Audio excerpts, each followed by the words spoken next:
Welcome. Sorry, we're having a few technical issues, so just let us know in the comments if you can see us, if you can hear us. We will just wait a few minutes to get started as people start to trickle in. But welcome. We are here today to chat about sundowning, what it is, what the symptoms are, and what you can do to handle that if you have a loved one experiencing that. So welcome, everyone. We'll get started here in just a few minutes.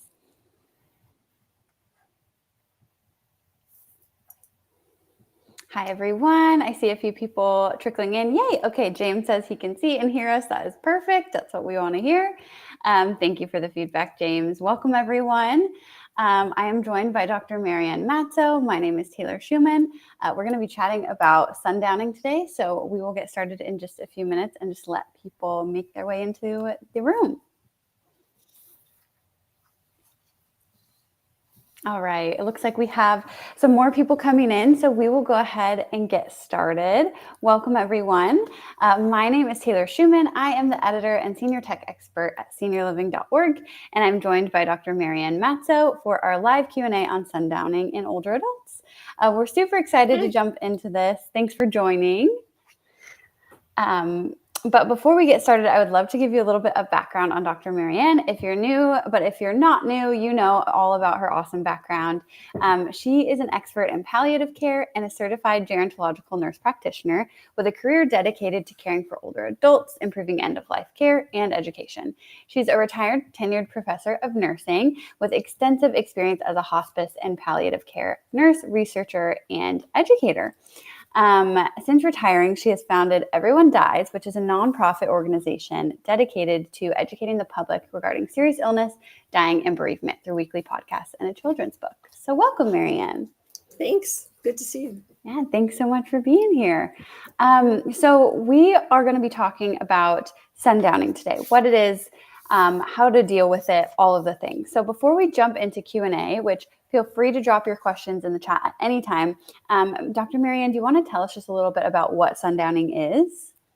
Sure. People think that sundowning only goes with dementia or Alzheimer's disease. And that's really not true. So if we're going to talk about just a definition of sundowning, the typical early signs in delirium can include sundowning, withdrawal from the environment, irritability, new forgetfulness, befuddlement, and our new onset of incontinence. Later signs can be outbursts of anger, hostility, abusive behavior. Confusion, agitation, or restlessness is usually worse at night when a person can become disoriented to who they are, where they are, the date, and the time. And so that late afternoon, evening kind of confusion is what is referred to as sundowning. And so we have this great slide from the Alzheimer's Association that shows the symptoms that typically that you would see. But sort of what's happened is over time, as we've done more research, is that we've been able to document that sundowning doesn't only occur for people with dementia. It can happen in any older adult without any disease. It can happen in young people, and it can happen in older dogs. And we had a quite old dog who I would watch at night in the late afternoon, and I would say, God, I swear she's sundowning. And then I did a little bit of research to see, I didn't know dogs could sundown. And sure enough, animals can do it too. That is so interesting. I never knew that. Well, that's why I'm here, Taylor, is to bring the tidbit. You are the expert. Yeah. Awesome. Well, that really sums it up well. Was there anything else you wanted to add before we move into just general Q&A? I think that that's a good kind of definition. And then I see James has a question, and I'll go into more details. Okay, awesome. All right. So James asks, does sundowning ever involve a radical change schedule, such as sleeping in till mid-afternoon or staying up late into the night, for example? So, James, that more goes with the disease of Alzheimer's itself. What happens in Alzheimer's is that there's confusion of the sleep-wake cycle. So you will see that people living with Alzheimer's disease will stay up all night and want to sleep all day. And there are the really good kind of Alzheimer's units or facilities. If you're looking for one for a loved one, you want to look to see, do they have people scheduled at night? Like I can remember one unit in my area when I lived in New Hampshire that if people were up at night, they had a tech who did activities in the evening. And they would bake cookies in the middle of the night because people were up and they wanted to, do things, and they needed to be kind of kept a little busy. But if that person's living in your home, it's really, really stressful, because if you have to go to work in the morning and you're up all night with a loved one, it's really hard to be able to kind of live in, the 9-to-5 world when you've been up all night, and that happens every single night. So I think, James, what you're referring to more is that confusion of the sleep-wake cycle. And the sundowning comes literally in that late afternoon when the sun is going down. And I'll talk a little bit more about why that is and how that goes on. But I would say, to your question, I'd say no. That's great to know. How's and that for a you. short, fast answer? I love it. Thank you for that question too, James. And if anybody else has a question, you can drop them in the chat at any time. You'll just need to be signed into your YouTube account. But anything related to sundowning, or if there's other topics that come to mind, Dr. Marianne is the expert, and she's here to answer anything that you have. And you brought up kind of that it happens, at night or as the sun goes down. Do you want to dive into why that is, or is there research around why that might be? Yeah. So there have been some recent studies that have looked at, really kind of defining Sundowning syndrome. And so this is and the reason researchers come up with the definition is because you want to kind of agree on a definition so that all the people who are studying a phenomenon, whatever it is, you're looking at it through the same lens. So the definition is a cyclic delirium-like condition of older persons that lasts a few hours and occurs around the sunset hour, where no direct physical problem or other medical condition exists. So the behaviors that you see with sundowning are the confusion, anxiety, agitation, aggressiveness, with an increase in motor activities. And what I mean by motor activities is there's more pacing, wandering, yelling, and all of it kind of gets worse. Whatever time your sun starts to go down, it gets worse until the sun has gone down. So the current thinking about this is that the behaviors occur at sunset because it's an impairment of our circadian rhythm, from damage to sleep. Our sleep center is in the hypothalamus, and the thinking is that there's some sort of damage within that area as a result of the plaques and tangles that happen with Alzheimer's disease, and also a decreased production of melatonin. Now, melatonin is, you probably heard about it. You can buy it at CVS or Walgreens, wherever you shop. But it's a pill, and it's a hormone, really, that regulates the circadian rhythm. So people will use that if they have trouble falling asleep, although it's not meant for long-term use. And in particular, we'll use it for people who do a lot of traveling, who are crossing time zones and have trouble falling asleep because they're on Paris time and not on New Hampshire time or whatever. And so you can use melatonin to help your brain kind of reset to where you are. So the thinking with sundowning syndrome is that it's, like James is saying, okay, they're sleeping all day, they're up at night, everything's all up in the air in terms of, when they go to sleep and when they wake up. Well, that can contribute to the fact that they're not sleeping well and that their hormones are out of whack. And so therefore they're having the sundowning syndrome. So the circadian dysregulation can occur when there's not enough exposure to light during the day. So if the person's inside all the time, if there's low lighting, if they're in a place where there's not a lot of windows, and increased shadows can heighten that late day confusion. Because part of it is looking at something and misinterpreting what the reality is. So they see a shadow in the corner and like like sometimes something might move or whatever, and you could look and say, oh, the sun's changing where it's coming in, so the shadows are different, because your brain says, okay, I can look at that and I can see that's what's happening. But with somebody with a dementing illness, they can look at the same thing you're looking at, and instead of saying, oh, here's this logical conclusion as to what I'm looking at, they instead see, another person who's maybe coming for them, or some piece of danger. And so they get upset, they start hollering, they start throwing things to get, that evil thing away from them. That's not there at all. So then you, as the caregiver or the staff in the nursing home or wherever that person is, are saying, oh my God, look how agitated he's becoming, and not really even thinking about, like, well, are the shadows different? What is it that's aggravating them? That's so interesting. So you mentioned, the lighting can play a role. Do other things like maybe medications or pain or things that disrupt sleep impact these episodes? Well, so if you think about, there's yes. So the simple answer is yes. And then if you think about, so it's happening late in the afternoon. So what goes on late in the afternoon? Well, when's the last time they ate? So it could be their blood sugar is low. It could be that they're hungry. And instead of being able to say, you know what, I'm hungry, there instead comes out as a behavior. It could be that if they're in a facility of some sort, we used to, back in the old days, call it like the change of shift syndrome, because we would think it was because, well, it was back when we had 8-hour shifts, everything, back in the old days, it was all different. Nurses used to work 8 hours. You work 7 to 3:30 and 3 to 11:30.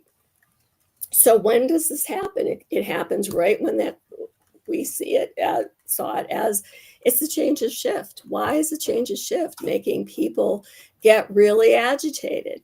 Well, it wasn't the change of shift as time went on. We realized that's not what it was. It was the sun going down.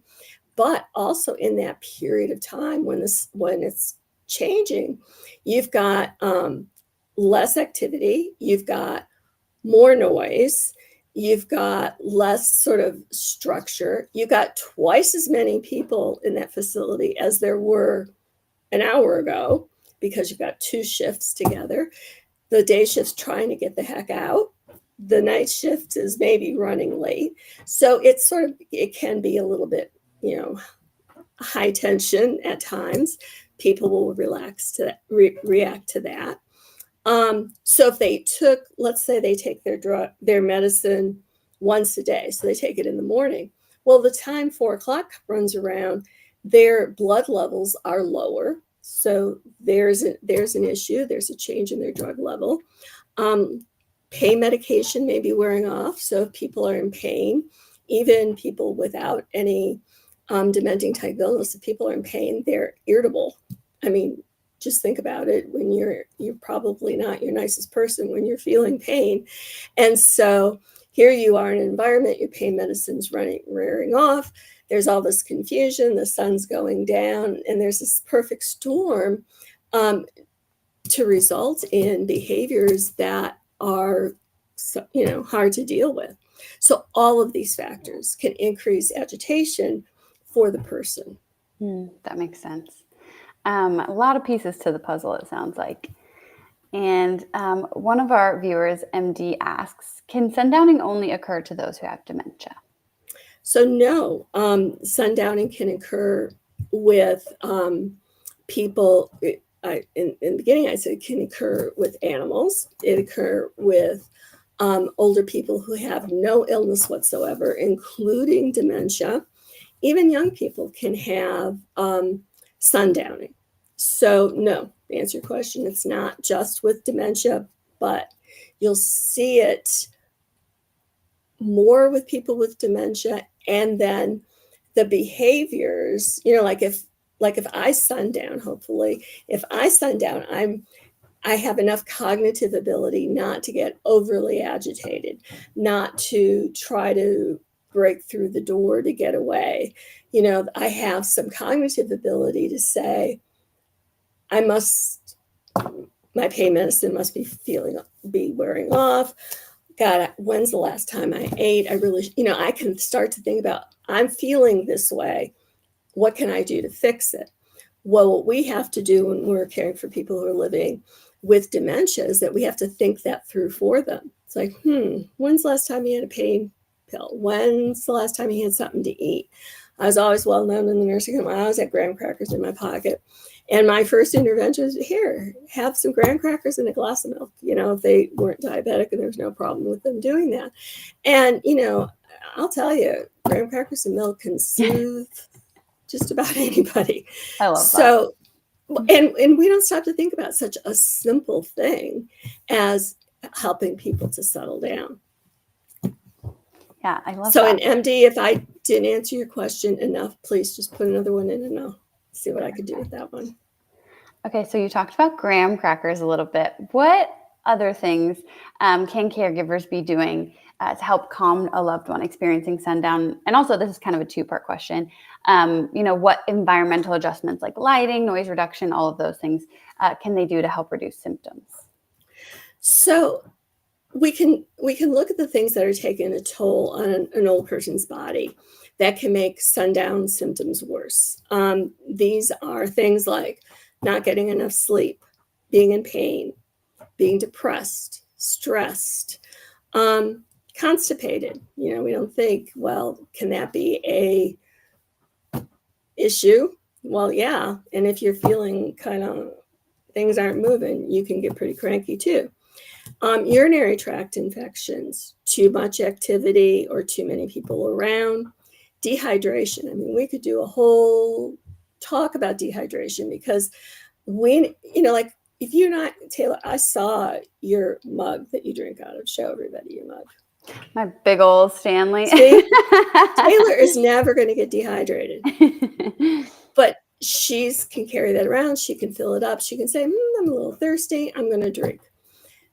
Older people may not have the access to the water, to the big jug. We might not stop to think, how long's it been since they've had something to drink? And I'm telling you, especially in older people, dehydration is a really big problem because they're dependent on us. Many of them who have a health problem, physical or mental, they're dependent on us to come by and say, here, have something to drink. And if you're busy, if you're at home, taking care of somebody, or if they're in a facility taking care of somebody, you can get really busy and not stop to think about, when's the last time my group of patients have had anything to drink?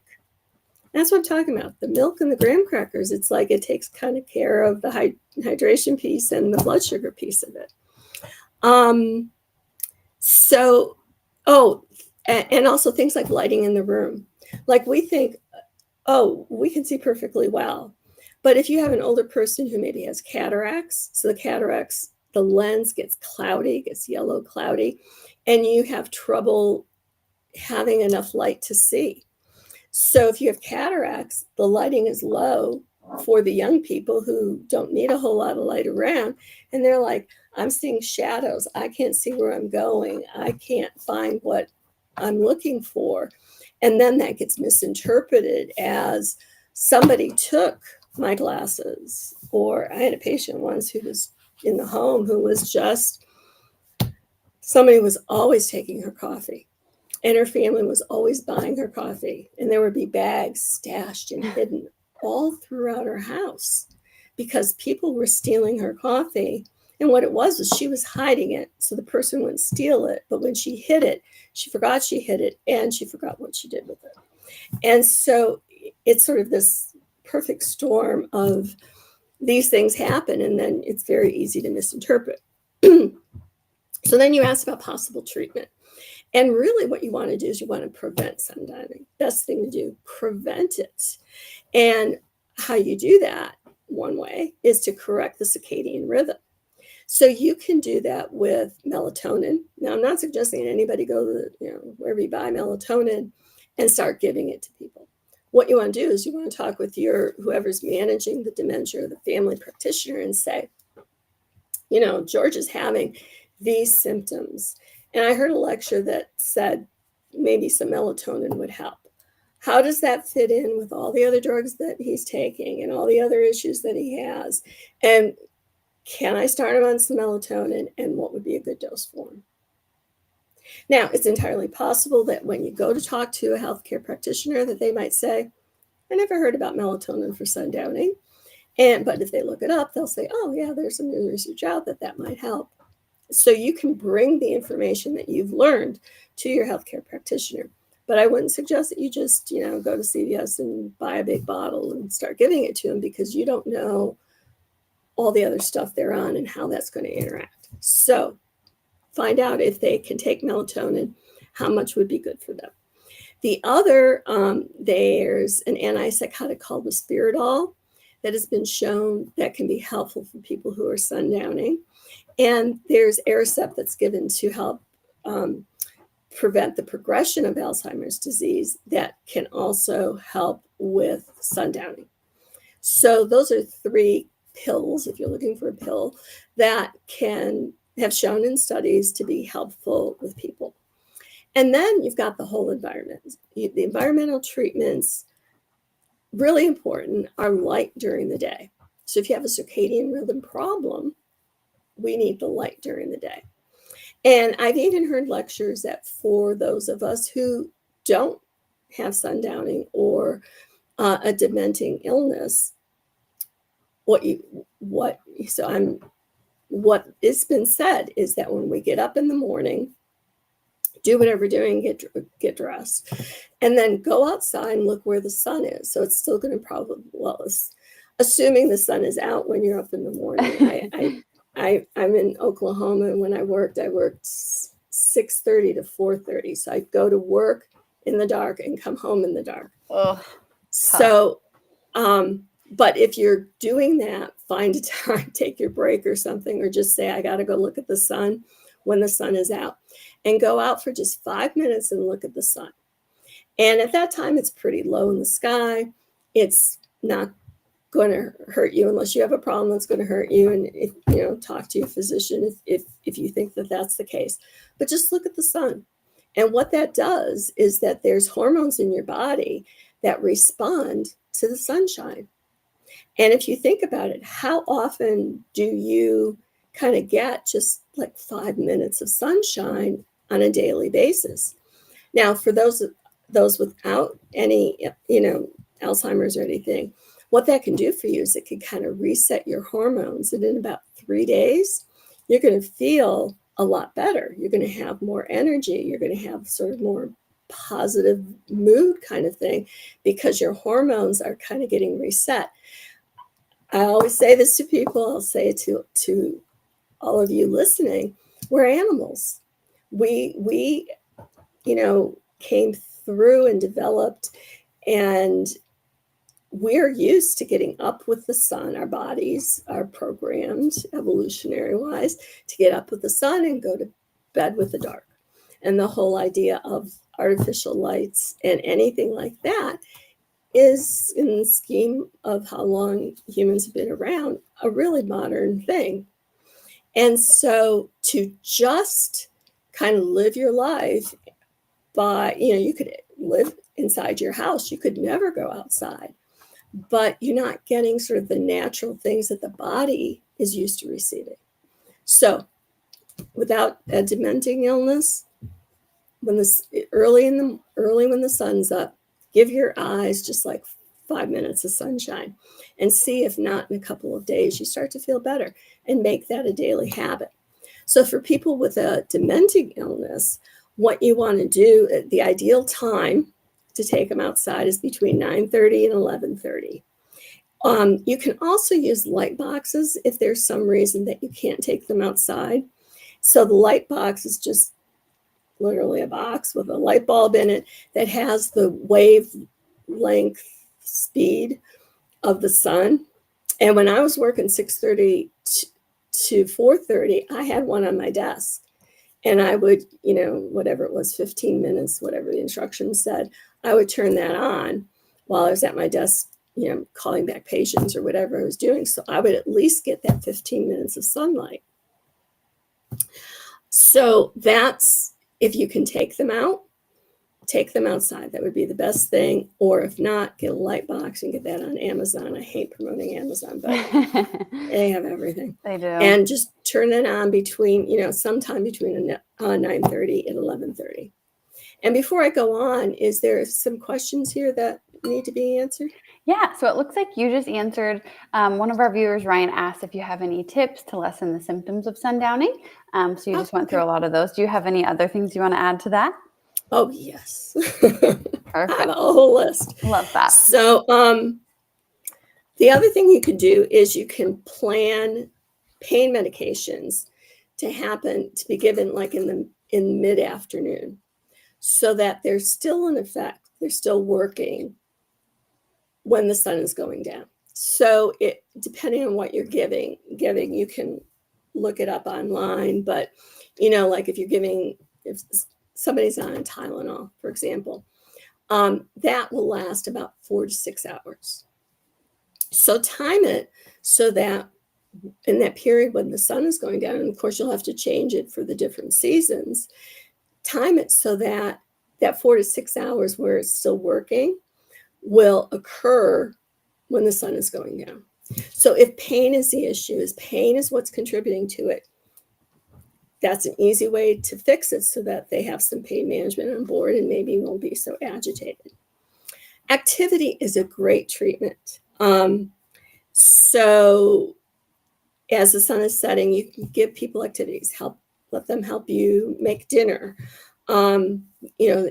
Things that will distract them from the fact that the sun is setting, from the feelings that they may be feeling. Give them a reasonable task that they can do. In the nursing homes, we would always keep baskets of, it could be rags, it could be actual clothes that needed folding, and give them to people and say, hey, would you fold this for me? Or sort socks. You have a whole basket of socks of different colors. And people can do that, and it keeps them busy, and they feel like, and you say, oh, it would be so much help to me if you could sort these socks and put them together for me. It would save me so much time while I'm making dinner. Why don't you sit with me? I'm going to make dinner and you sort the socks. Well, then they've got, and turn the light on. So there's good light. They have something to do. Their pain is managed. You're making dinner. It smells good. You can say, do you want a little bite? Hey, how about a glass of water or some tea while I'm doing this? You can hit a lot of the reasons that people could be sundowning in a simple thing like that. Also, things like playing music, doing a sing-along, which you could do while you're making dinner and they're sorting socks. You could sing songs together. And like I said, leave the lights on so that there's no shadows to be misinterpreted. Another thing that we have that back in the old days, but something we have now is that we have Skype, and we have TikTok, and we have, like we could put our laptop down or a iPad down or whatever, your phone, and you could say, hey, your great-grandchild just got home from school and she wants to talk to you. So let them sit and talk to whoever. They might not even know that great-grandchild, but here's this nice little kid who's smiling and calling grandpa, and, let them sing songs with them. My father-in-law, when he had dementia, and this guy never liked dogs, but in his end years and with his dementing symptoms, he loved dog videos. So you could just pull up dog videos on TikTok, and he could sit there for hours swiping through and laughing at the antics of the dogs or the cats or whatever it is that they like. So there's this, and sometimes people don't stop to think about, give them the iPad and let them scroll. I mean, think about how you can just get lost in the zone with some of those things. Let them get lost in the zone. Then I also mentioned about dogs. So do you want to talk about dogs? Why not? Let's do it. All right. So dogs can have sundowning behaviors, and it looks the same way as it looks in people. And it could be part of canine cognitive dysfunction. And symptoms can occur in about 68% of dogs by the age of 16. That's our 16 years, not whatever it is for dogs. Or you could put it another way, about 2/3 of 15 to 16-year-old dogs have some level of dementia. Wow. And when Dimple, our dog, died, she 15 and a half or 16. And it was just in those later months of her life that I thought, this looks like Sundowning to me. So some signs of dementia in dogs are disorientation, changes in social behavior, changes in sleep patterns, potty accidents, like our Dimple would explode in the old days before she would, have an accident on the floor. But as in those probably like last 6 months of her life, it would just. And so we started, I said, well, the rest of her was sort of okay. I mean, we knew that she was coming towards the end of her life. So we got doggy diapers, and we thought, this was a Australian Shepherd who was, had queen-like tendency. And I thought, she's never going to put up with having diapers on. But she would stand there, we'd kind of like put her head, like this way. And so we have her bum this way, and we put the diaper on her and give her a pat on the back, and off she'd go. It was like, she didn't mind it at all. I thought that was very interesting. But you could see increased anxieties, changes in activity or appetite. Like in her evening meals, she wouldn't eat, and I'll admit, hold the kibble in my hand and give it to her piece by piece, and she'd eat it that way, but she wouldn't eat it any other way. So when you're thinking about sundowning, really think about it as a change in circadian rhythm. And you focus your interventions on how do you maybe not make that happen at all by letting them have some sunlight during the day, during that, like I said, 9:30 to 11:30, and then distract for the other stuff. And if people have specific questions about this or anything else related to their caregiving, I'm happy to chat with them, answer your questions. Well, Simone says, wow, I had no idea about this. Now a lot of things are making sense to me when I think about my family's dog. And I'm thinking about my grandma's dog that passed a few years ago. And it seems like a lot of the symptoms, that's something we never even think of in dogs, I would say. Yeah. Crazy. MD asks another great question. She says, is sundowning an eventual effect for most people with dementia as it progresses? Or is it, where is the link really strong between dementia and sundowning? Yes, it is. It's very strong. Does that mean that everybody will get it? No. It doesn't mean that everybody will get it, because if somebody has dementia, but they don't have any pain issues and they eat regularly and they're always given water and, sort of all of the things that can cause it aren't there for that person, it's not going to come out of the blue. So it comes from not having their eyes in the sun and these other things that then make the misperception and the changes of the time and the sky getting dark. All those other things can aggravate that. That makes sense. So we've talked a lot about, how to help the person experiencing sundowning. And I would also love to talk about, families and caregivers and how it impacts them as well. So I know it can probably be emotionally draining, frustrating, confusing for families when they don't really know what's going on. So what coping techniques or resources or just general advice would you give to those caring for a loved one experiencing sundowning? Well, my go-to thing is always educate yourself, which if you're listening to this, then you're doing that. This is one of a whole lot of symptoms, a lot of issues that people living with dementia can exhibit. And so and it's something that can go away, all this, like one night you're like, what's going on? And it might happen for a few nights, or you might say, oh, wait a minute, let me get my list out. I got to make sure I turn my lights on and do this and do this. And then you can maybe, that's the end of it. You're managing it. Or as time goes on, because with Alzheimer's disease or any of the dementias, it's always a moving target. You feel like as soon as you got like one piece figured out, there's this next thing. And it's like, could we just enjoy this for a little while before something else happened? But that's the nature of this. And so you have to be, as a caregiver, very flexible about saying, oh, good, yay me. We're not dealing with this agitation at nighttime now.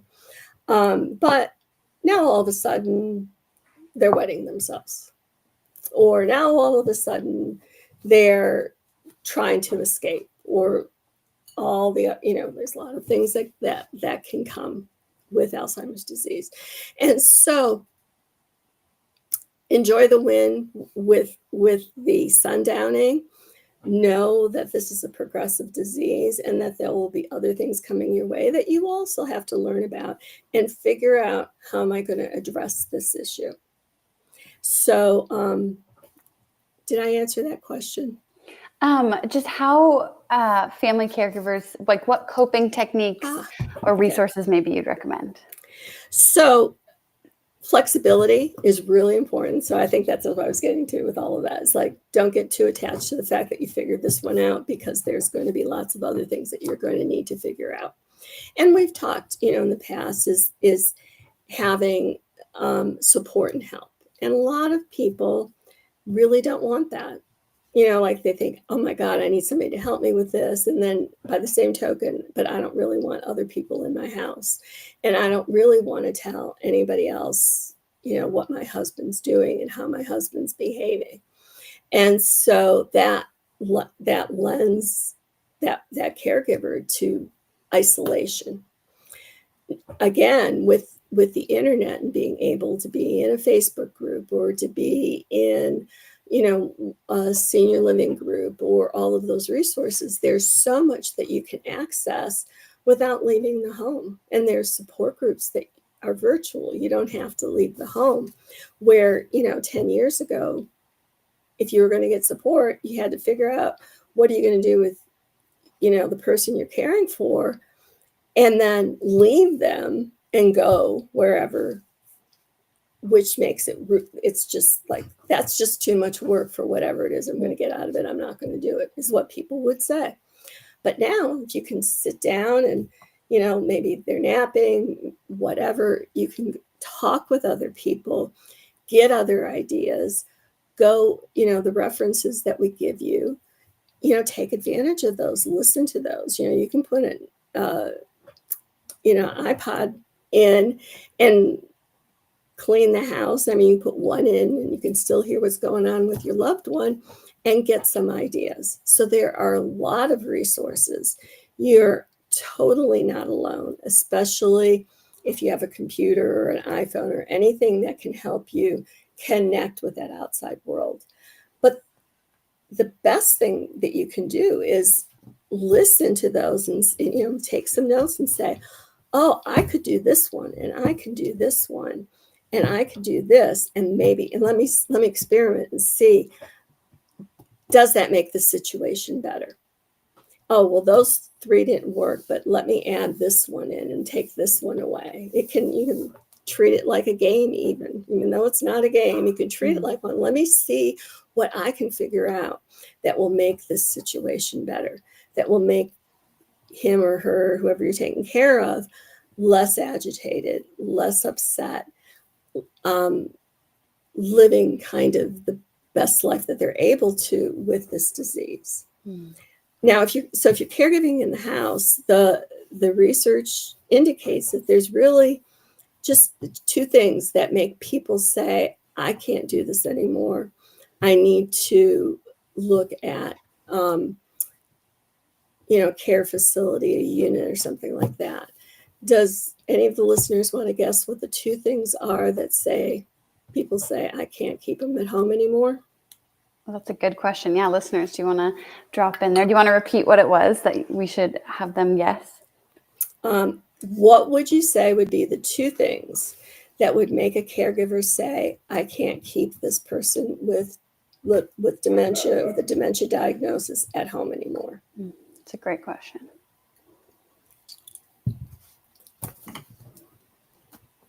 We don't have any prizes. I know, we should have a prize.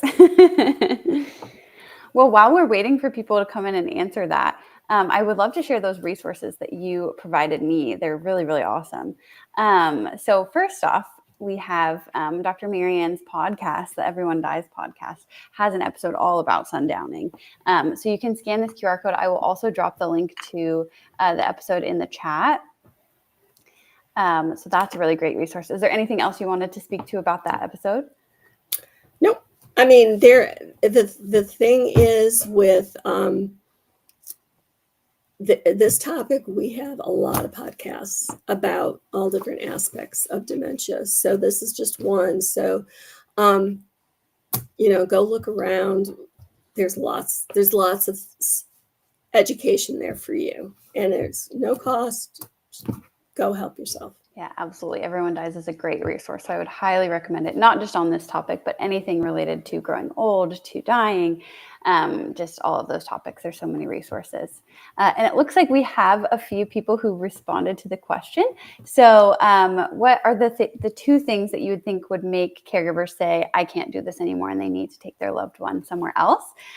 Simone says the caregiver can't keep them safe anymore, and MD says they become violent. So, Simone, you're close. I'll just tell you the 2 things. One is wandering, and the other is incontinence, people who can't control their bowel and bladder anymore. And so the wandering piece of it is that, no matter, I've heard family caregivers say, no matter what I do, they're like Houdini. They get out the door and I don't know how they do it. And then they wander and they go wherever. And, and you hear these silver alerts, about somebody got out, especially, and it's especially bad in places where there's winter, and it is winter, if they get out, they're in their slippers, or if they're lucky, they're in their slippers or they're in their bare feet. And it could be that they truly, that's why you're saying, Simone, that, safe. They're not safe. They could freeze to death very, very quickly because they get out, they get confused. I used to run a family support group for people who were caring for somebody with Alzheimer's disease, somebody in their family with Alzheimer's disease. And I did that for many years. And the stories that I would hear would just like make your toes curl. It's like, oh my God, what do you do? And I had one person talk about how their loved one got out of the house. They weren't sure how, somehow got on a bus and rode the bus as far as the bus went, got off the bus, no idea where they were. Just no idea, phone numbers, anything. And the caregiver at home is frantic. And, and what do you do?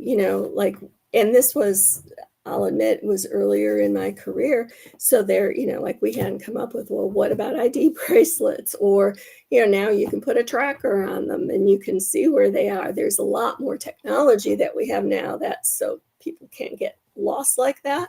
But think about, 15 years ago, we didn't have that, and they could be anywhere. And so that's that safe piece of it. And then the incontinence, and you think, well, there's adult diapers, but people take them off. They leave them laying around. They take them off to have their bowel movement on the sofa. It's these things that the caregiver says, I can't do this anymore. So those are the 2 kind of straws that break the camel's back, if you will. Yeah, that totally makes sense. And those must be really hard things to deal with, especially if you don't come from a medical background. Listen, So, even if you do come from a medical background, it's yeah, very difficult. absolutely. Well, as we start to wrap things up, is there anything else that you want to talk about related to sundowning, Dr. Marianne? Gosh, I think I have given you, I gave you the latest research, which I think it's important to say, well, what do we learned about it? So that the circadian rhythm and the melatonin, those are two kind of newish things as, possible interventions to help. So I think I gave you, I don't want to say everything I know, but probably everything I know. No, absolutely. This was very comprehensive. And if you're looking for more resources, Dr. Marianne has, as I mentioned, her podcast. And then she also is featured in an article that gives some expert advice on sundowning and to learn more what to do if your loved one is experiencing symptoms. So I'll go ahead and drop that in the chat as well. And then we also have an article on senior living with some expert insights from a doctor who specializes in senior psychology. And she talks about sundowning and the symptoms, and it's just a great reference as well. So those are both in the chat too. And then as Dr. Marianne said, if you are experiencing this with a loved one and you're the caregiver or a family member, you are not alone. And we want you to know that, especially here at Senior Living. So we would love for you to join our Caregivers Corner if you are looking for community or for advice or just to talk to somebody else who gets what you're going through. This is our Facebook group where we have other caregivers and family members who meet, and you can get advice, you can get resources and experiences. We cover topics like things we talked about today, and there's lots of really great kind of bonus content if you join the community from Senior Living. So make sure to join that as well. And thank you so much, Dr. Marianne, for being with us. This was such a great chat. Thank you for having me. And can we just throw it out to listeners, if there's topics that you want to know more about or just are curious about, whatever, we'd be happy to do a live broadcast about that. Yeah, absolutely. So feel free to leave if you want to leave in the chat or just in the comment section of this YouTube video. Please feel free to leave any topics that you're interested in. Or if you join the Caregivers Corner, you can also drop a message there as well. So we're always looking for things that you guys are interested in. So don't hesitate to reach out if you have questions or just have topics you want to cover, because we would be happy to. Great. All right. Thank you all so much for joining, and we'll see you next time.